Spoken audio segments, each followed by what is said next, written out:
हज़रत इमाम हुसैन को इस्लाम में शहीद का दर्जा दिया गया है। उनकी शहादत की कहानी हर किसी को रुला सकती है। इमाम हुसैन की याद में ही मुहर्रम के महीने में उनकी शहादत को याद किया जाता है। हज़रत इमाम हुसैन मानवता, प्यार और अहिंसा के प्रतीक थे। उनके करबला में शहीद होने की किस्से कई हदीसों में आए हैं।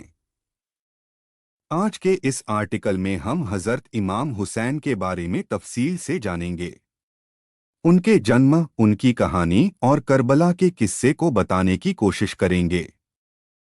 हज़रत इमाम हुसैन पैगंबर हज़रत मोहम्मद सल्लल्लाहु अलैहि वसल्लम के नवासे और अली इब्ने अबी तालिब, हज़रत अली और हज़रत फ़ातिमा के बेटे थे। हज़रत इमाम हुसैन का जन्म इस्लामिक कैलेंडर के हिसाब से 3 शाबान सन 4 हिजरी और अंग्रेजी के हिसाब से 8 जनवरी 626 ईस्वी में मदीना में हुआ था। हज़रत फ़ातिमा आप पैगंबर हज़रत मोहम्मद की बेटी थी। इस हिसाब से हज़रत इमाम हुसैन पैगंबर हज़रत मोहम्मद के नवासे थे। हज़रत अली के शाहिद होने के बाद मुआविया ने शासन किया और वो गद्दी पर बैठा, यानी इलाके का खलीफा घोषित हुआ।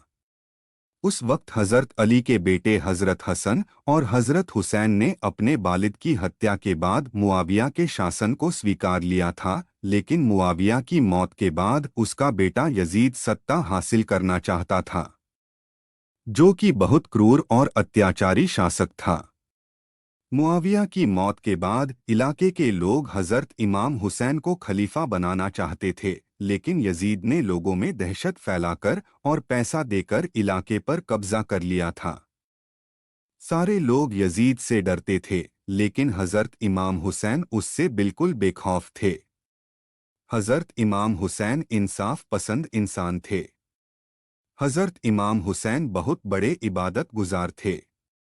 वह रात भर अल्लाह की इबादत में लगे रहते थे।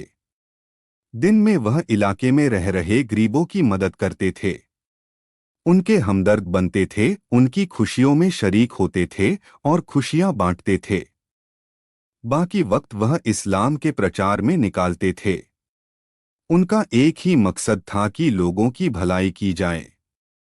पैगंबर हज़रत मोहम्मद सल्लल्लाहु अलैहि वसल्लम अपने दोनों नवासे हसन और हुसैन के बारे में कहते थे कि मेरे लिए हसन और हुसैन दुनिया की सबसे अच्छी खुशबू हैं। जब हज़रत इमाम हुसैन यानी आपको जब मालूम चला कि यजीद आपके परिवार को मारना चाहता है, तो आपने अपने परिवार की हिफाजत के लिए मदीना छोड़ने का फैसला किया और मक्का जाने का फैसला किया। जब आप मदीना से मक्का के लिए जाने का सोच रहे थे, तब हज का महीना भी चल रहा था, यानी काफी लोग उस वक्त शहर मक्का में हज के लिए जा रहे थे। आपने भी फैसला किया कि आप भी हज के लिए जाएंगे। बस यही सोचकर आप मदीना से मक्का के लिए निकल गए। जब आप मक्का पहुंचे तो उनको कूफा, जो कि उस वक्त इराक का एक शहर था, वहां से काफी लोगों का साथ मिला। आपको किसी ने खबर दी कि कूफा के लोग आपके साथ हैं और यजीद के जुल्म को खत्म करने के लिए तैयार हैं और आपके साथ हैं। आपको इस बात को सुनकर बड़ी खुशी हुई कि कूफा में उनके काफी लोग साथ हैं। उन्होंने फिर मक्का से कूफा जाने के लिए फैसला किया, क्योंकि वो यजीद के जुल्म को खत्म करना चाहते थे। मक्का के कई लोगों ने आपको समझाया कि आप कूफा न जाए, वहां आपके परिवार की जान को खतरा हो सकता है, लेकिन आपने बड़ी सूझबूझ से फैसला किया कि वह कूफा जाएंगे और लोगों से मिलेंगे और यजीद के आतंक को खत्म करेंगे। यजीद को इस बात का पता चल गया था कि कूफा के लोग आप हज़रत इमाम हुसैन के साथ हैं और उसके खिलाफ जंग के लिए तैयार हैं। ये सुनकर यजीद बहुत डर गया था।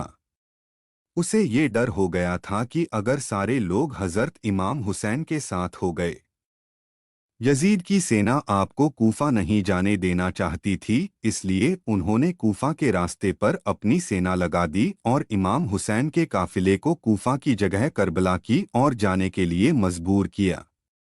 करबला, जो कि उस वक्त की एक बीहड़ जगह और गर्म रेगिस्तान था, जहां सिवाय बंजर जमीन के कुछ नहीं था। इमाम हुसैन और उनका काफिला जिसमें कुल 72 लोग थे, जब मुहर्रम की 2 तारीख 61 हिजरी को करबला पहुंचे तब यजीद की सेना भी वहां पहुंच गई। मुहर्रम की 7 तारीख को यजीद की सेना ने करबला में मौजूद एक नहर फुरात नदी अलकमा नहर पर पहरा लगा दिया ताकि हजरत इमाम हुसैन और उनका काफिला पानी नहीं पी सके, और अगर पानी पीने आए तो उन्हें उसी वक्त मार दिया जाए।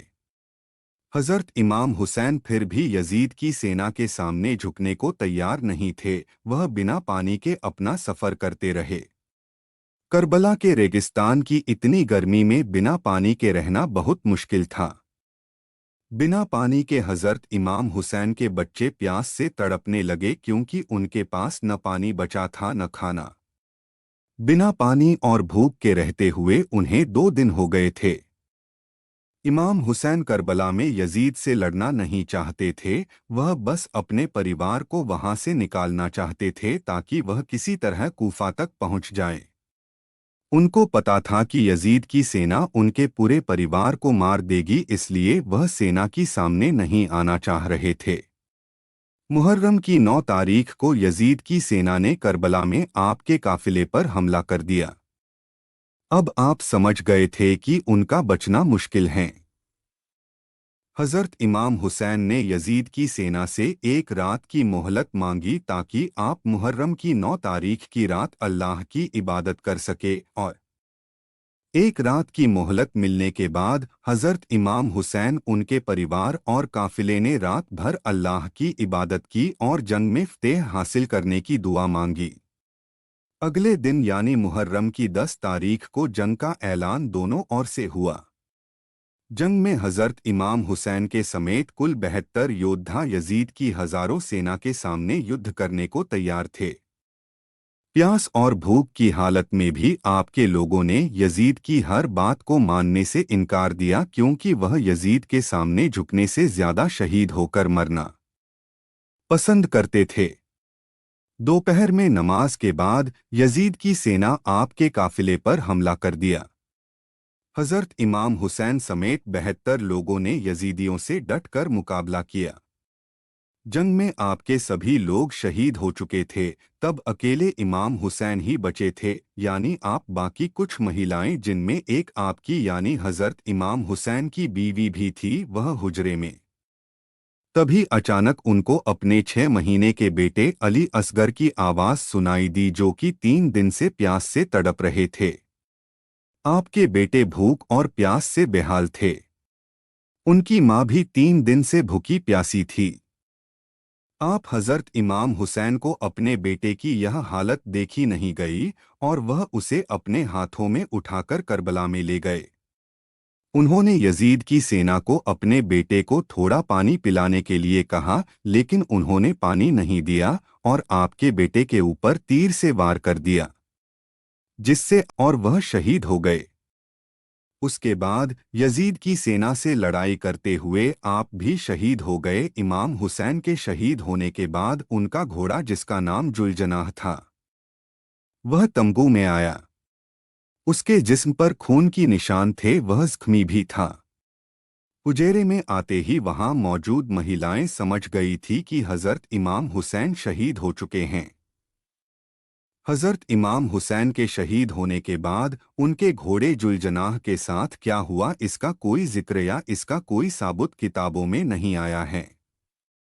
ये देखकर हर किसी की आंख में आंसू थे सिवाय यजीदियों के। खैर, इमाम हुसैन की शहादत को इस्लाम कभी भुला नहीं सकता।